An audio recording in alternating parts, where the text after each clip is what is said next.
Everyone, आप सभी का स्वागत है ज़िगज़ैग कंप्यूटर एजुकेशन की ऑनलाइन कक्षा में। दोस्तों, आज हम इस सेशन में सीखेंगे सिस्टम यूनिट क्या है और सिस्टम यूनिट के विभिन्न भागों के बारे में जानेंगे। सबसे पहले जानते हैं सिस्टम यूनिट क्या है। सिस्टम यूनिट कंप्यूटर सिस्टम का एक महत्वपूर्ण भाग माना जाता है, क्योंकि इस सिस्टम के अंदर यानी इनसाइड में बहुत सारे घटक यानी पार्ट्स लगे होते हैं। ये सारे घटक मिलकर सिस्टम यूनिट का निर्माण करते हैं तथा ये सारे घटक मिलकर कंप्यूटर को सुचारू रूप से चलाने में भी मदद करते हैं। बाजार में आज दो प्रकार के सिस्टम यूनिट देखने को मिलते हैं, एक लंबवत रूप में होते हैं तथा दूसरा क्षैतिज रूप में। लंबवत रूप को हम लोग टावर सिस्टम यूनिट कहते हैं, जबकि क्षैतिज रूप में के सिस्टम यूनिट को हम लोग डेस्कटॉप सिस्टम यूनिट कहते हैं। दोनों सिस्टम यूनिट में एक समान ही पार्ट्स लगे होते हैं तथा एक समान ही कार्य करते हैं। अब हम जानते हैं सिस्टम यूनिट के अंदर कौन कौन से पार्ट्स लगे होते हैं। सिस्टम यूनिट के अंदर निम्न पार्ट्स लगे होते हैं जो इस प्रकार है: motherboard, battery, power supply unit, RAM, ROM chip, hard drive, input output ports, IC, processor, CPU fan, expansion slot, SATA एवं पाटा बस, वीडियो और ऑडियो कार्ड, सीडी या डीवीडी ड्राइव, हीट सिंक। ये अब हम सिस्टम यूनिट के विभिन्न भागों के बारे में एक संक्षिप्त जानकारी प्राप्त करते हैं।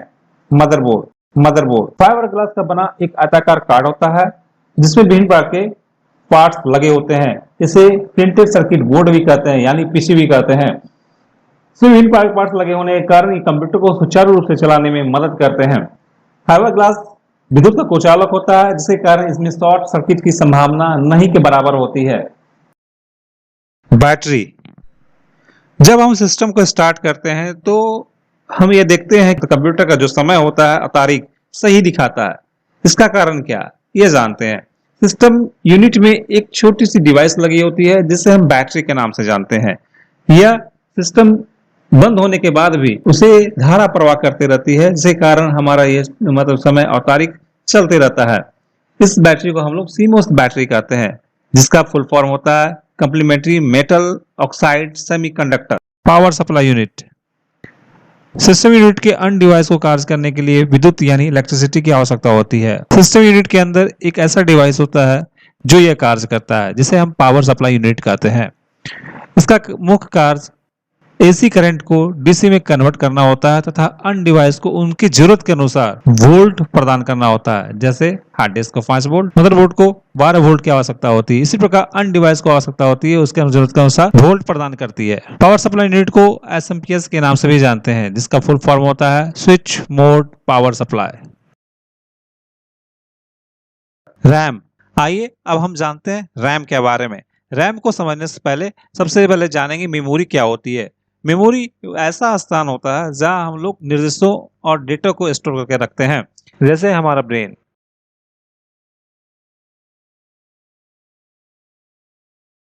मेमोरी को दो भागों में बांटा गया है, primary and secondary. Primary memory के अंतर्गत दो मेमोरी आती है, वह है रैम और रोम। रैम को हम लोग रीड राइट मेमोरी भी कहते हैं, क्योंकि जो हम वर्तमान में काम कर रहे होते हैं वह रैम में ही स्टोर होता है। इसे हम वोलेटाइल मेमोरी भी कहते हैं, यानी भूलने वाली मेमोरी। जब बिजली चली जाती है तो इसमें जो भी डेटा स्टोर होता है वह लॉस्ट कर जाता है, या किसी कारण कंप्यूटर बंद हो जाता है तब भी हमारी डेटा लॉस कर जाती है। रोम एक प्रकार की अस्थायी मेमोरी होती है। इसमें निर्देश डेटा निर्माण के समय ही डाल दिया जाता है, जो कंप्यूटर को स्टार्ट करने में मदद करती है। इसे यूजर ना तो मिटा सकता है, ना इसमें कुछ बदलाव कर सकता है। इसे हम बायोस यानी बेसिक इनपुट आउटपुट सिस्टम भी कहते हैं, क्योंकि इसमें कंप्यूटर से संबंधित कुछ ऐसी जानकारी होती है जो कंप्यूटर को स्टार्ट करने में मदद करती है। हार्ड ड्राइव या हार्ड डिस्क, यह कंप्यूटर सिस्टम की महत्वपूर्ण स्टोरेज डिवाइस होती है। इसे हम सेकेंडरी या एक्सिलरी मेमोरी भी कहते हैं। यह डेटा को पर अस्थायी रूप से अपने पास स्टोर करके रखती है। हार्ड डिस्क विभिन्न प्रकार के प्लेट से मिलकर बने होती है, जिसे हम प्लेटर के नाम से जानते हैं। यह दिखने में गोलाकार होती है तथा यह मैग्नेटिक मटेरियल से लेपित होती है, जो डेटा को स्टोर करके रखती है।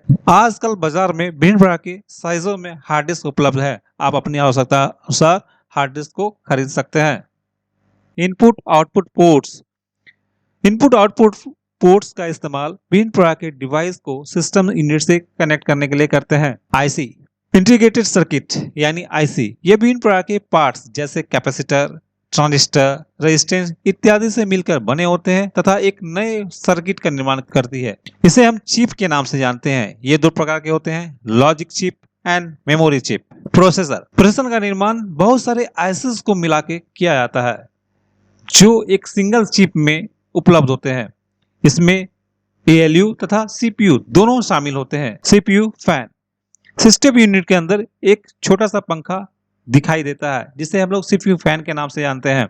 इसका मुख्य कार्य प्रोसेसर को ठंडा करना होता है ताकि कंप्यूटर सही तरीके से कार्य कर सके।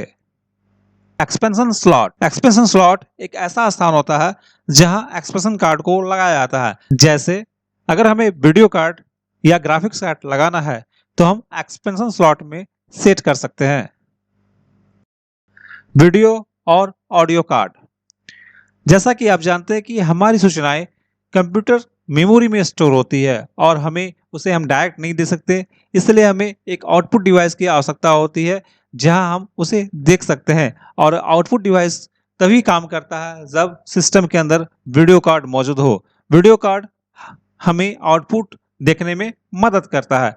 ऑडियो कार्ड, सिस्टम में ऑडियो डिजिटल फॉर्मेट में स्टोर होते हैं जिसे हम डायरेक्ट सुन नहीं सकते।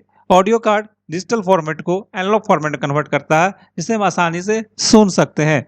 सीडी और डीवीडी ड्राइव, सीडी और डीवीडी ड्राइव का इस्तेमाल सीडी या डीवीडी में डेटा को स्टोर करने तथा उसमें रखे डेटा को पढ़ने के लिए किया जाता है। सीडी या डीवीडी ड्राइव को 3 भागों में बांटा गया है। एक स्लॉट होती है जहां हम लोग डिस्क को रखते हैं, एक मोटर लगी होती है जो डिस्क को घुमाने का काम करती है। सीडी या डीवीडी ड्राइव में एक रीड राइट हेड लगा होता है जो सीडी या डीवीडी में रखे डेटा को पढ़ने तथा उसमें राइट करने का काम करती है।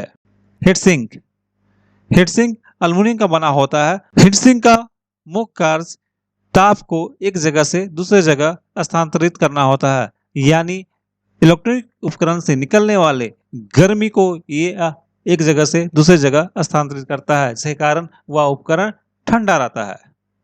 बस कंप्यूटर को एक जगह से दूसरे जगह संपर्क करने के लिए एक मीडिएटर की आवश्यकता होती है और वो मीडिएटर होता है बस छोटे छोटे वायर्स होते हैं जो समूहों में होते हैं और ये डेटा को एक जगह से दूसरे जगह स्थानांतरित करने का काम करते हैं, जैसे डेटा बस, एड्रेस बस इत्यादि।